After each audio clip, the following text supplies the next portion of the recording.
बिस्मिल्लाहिर्रहमानिर्रहीम। आप देख रहे हैं काई मीडिया, जिसके साथ मैं हूँ अलमदार हुसैन। दोस्तों, आज हम आपको मुसलमानों के अरूज के ज़माने का एक वाक़या सुनाते हैं।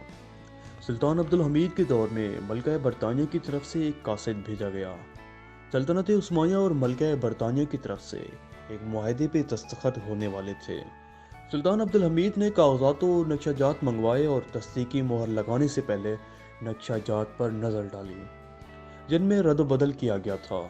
फ़ौरन कुर्सी से उठे और नक्शाजात फाड़ कर ज़मीन पर फेंक दिया और मलका बरतानिया के कासिद को थप्पड़ मारकर बोले कि मैं झूठों के साथ कोई मुआहदा नहीं करना चाहता।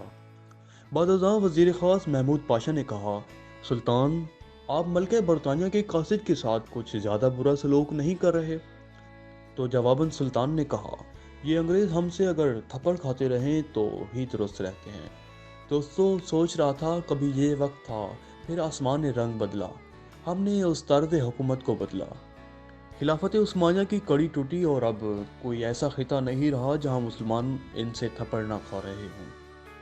ज़रूरत इस अमर की है कि हम अपने निज़ाम और तर्ज हुक्मरानी को बदलें और नबी करीम सल्लल्लाहु अलैहि वसल्लम की तालीमात को दोबारा अपना लें, ताकि दुनिया में दोबारा अरूज हासिल कर सकें और आखिरत में भी सुरखरू हो सकें। अगर आपको हमारी ये वीडियो पसंद आई है तो दोस्तों के साथ ज़रूर शेयर करें और चैनल को सब्सक्राइब करें।